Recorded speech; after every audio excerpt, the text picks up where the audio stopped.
जी हाँ दोस्तों, सरकार की तरफ से आर्थिक पैकेज का ऐलान हो गया है। जानेंगे पूरी खबर विस्तार से। और गरीबों और मजदूरों के लिए बड़ी अपडेट निकल कर आ रही है। कोरोना वायरस पर भी बड़ी जानकारी निकल कर आ रही है। साथ में स्पेशल ट्रेनों और राशन को लेकर भी बड़ी खबरें निकल कर आ रही हैं।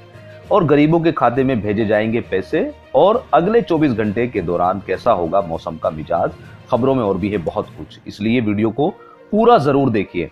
और अगर अभी तक भी चैनल को सब्सक्राइब नहीं किया है तो उसको सब्सक्राइब जरूर कर लीजिएगा। दोस्तों, वीडियो में आगे बढ़ने से पहले एक बार नजर डाल लेते हैं कि कोरोना संक्रमित मरीजों की संख्या कहां तक पहुंच गई है। यहां पर इंडिया की अगर बात करते हैं तो 78,055 लोगों में इस संक्रमण की पुष्टि हो गई है, जबकि 2,551 लोग इस वायरस की वजह से उनकी मृत्यु हो गई है। इसी के साथ 26,400 लोग रिकवर भी हो गए हैं, जो सही होकर अपने घरों पे चले गए हैं। यहीं पर अगर पूरी दुनिया की बात करते हैं तो 43,99,070 लोगों में इस वायरस की पुष्टि हो गई है और 2,96,092 लोग इस वायरस की वजह से उनकी डेथ हो गई है। और इसी के साथ 16,44,398 लोग जो है सही होकर घर पर भी चले गए हैं। जब तक दोस्तों आप ये वीडियो देखेंगे, हो सकता है इस डाटा में आपको फेरबदल देखने को मिल जाए।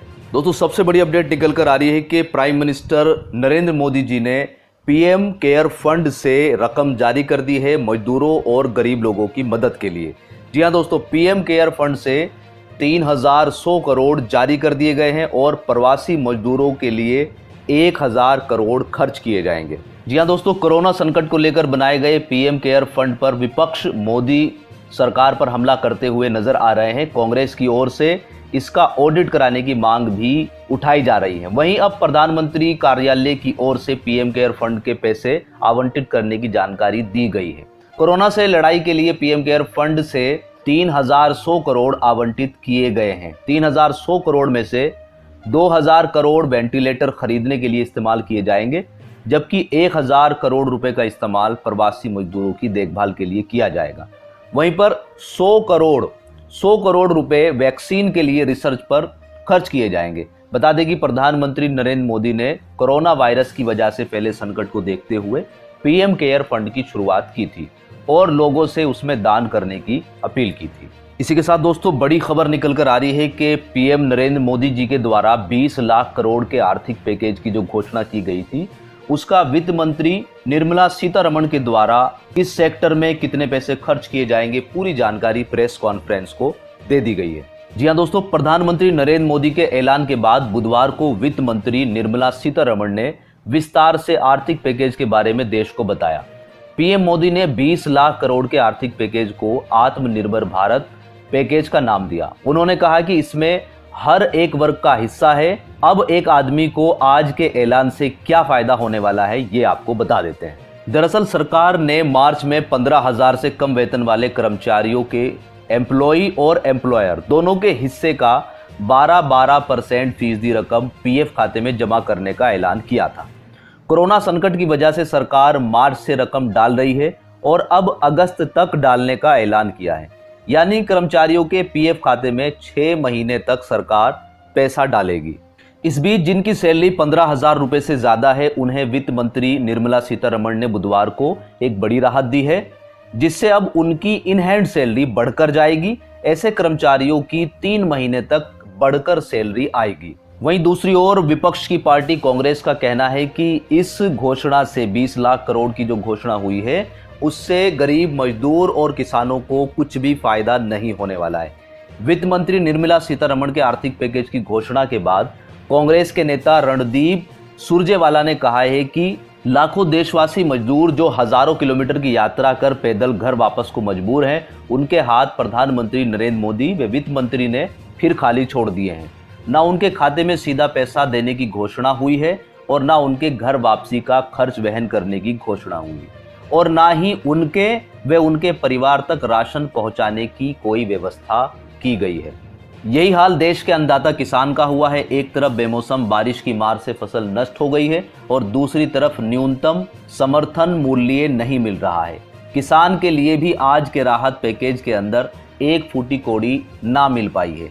इसी के साथ रणदीप सुरजेवाला ने कहा है कि देश के 13 करोड़ गरीब परिवार भी देश के प्रधानमंत्री और वित्त मंत्री की ओर देखते रह गए हैं। एक फूटी कौड़ी भी उनके जेब में राजकोष के खाते से नहीं निकल पाई है। इसी के साथ दोस्तों, पंजाब के लुधियाना से लगातार प्रवासी मजदूर मांग उठा रहे हैं कि उनको राशन की व्यवस्था नहीं हो पा रही है, जिसकी वजह से वो मजबूर हैं अपने राज्य में जाने के लिए, और अब उनको अपने राज्य में भेजने की भी व्यवस्था नहीं हो रही है। इसलिए वो लगातार प्रदर्शन करने पर मजबूर हो रहे हैं। राशन और घर जाने का इंतजार कर रहे प्रवासियों में आक्रोश अब हर रोज फूटता जा रहा है। बुधवार को भी भारी संख्या में प्रवासी सोशल डिस्टेंसिंग की धज्जियां उड़ाते हुए डीसी दफ्तर के बाहर पहुंच गए। इतनी संख्या में मजदूरों को देख पुलिस के हाथ पांव फूल गए। आनन फानन में डीसी दफ्तर के गेट को बंद कर दिया गया। प्रवासियों ने सरकार के खिलाफ जमकर नारेबाजी की और डीसी के नाम पर एक ज्ञापन भेजा। इसके बाद पुलिस ने डीसी दफ्तर के बाहर पहुंचे प्रवासियों को वहां से भेज दिया। हर रोज प्रवासियों के धरना प्रदर्शन में दहशत का माहौल बना हुआ है, क्योंकि यह आक्रोश किसी भी समय कोई बड़ा रूप ले सकता है। डीसी दफ्तर के बाहर प्रवासी मजदूरों के साथ पहुंचे बसपा जिला प्रधान परगन बिगला का कहना था कि प्रशासन प्रवासियों को सुविधा देने में नाकाम साबित हुआ है। इस संबंध में वे समय समय पर प्रशासनिक अधिकारियों को आगाह करते आ रहे हैं। अब प्रवासियों का सब्र टूटता जा रहा है, इसलिए ये सभी सड़कों पर उतरने के लिए मजबूर हो रहे हैं। वहीं धरने में शामिल हुए प्रवासियों का साफ कहना था कि वह अब अपने घर जाना चाहते हैं। उन्हें प्रशासन की तरफ से कोई भी राशन मुहैया नहीं कराया जा रहा है। इसी के साथ महाराष्ट्र के मुख्यमंत्री लगातार बड़ी बड़ी घोषणा कर रहे हैं कि मजदूरों को उनके प्रवासी राज्य में भेजने के लिए या उनको घर वापसी के लिए, लेकिन उनकी गाड़ी भी काफी सुस्त नजर आ रही है। मुख्यमंत्री उद्धव ठाकरे ने अब प्रवासी मजदूरों की घर वापसी आसान करने के लिए 54 करोड़ 75 लाख रुपए की भारी भरकम रकम राज्य के 36 जिला अधिकारियों के खाते में मुख्यमंत्री सहायता निधि से आवंटन की है। मुख्यमंत्री कार्यालय ने बताया कि महाराष्ट्र में दूसरे राज्यों के मजदूर लॉकडाउन की वजह से अटके हुए हैं। इसी प्रकार महाराष्ट्र के भी मजदूर दूसरे राज्यों में फंसे हुए हैं। उन्हें श्रमिक स्पेशल ट्रेनों से लाने के लिए टिकट का खर्च अब मुख्यमंत्री सहायता निधि से होगा। तो ये बातें लगातार चल रही है, लेकिन जो गाड़ी है रफ्तार आने की मजदूरों के और जाने की, वो काफी धीमी नजर आ रही है, वो चाहे किसी भी राज्य सरकार की बात करें।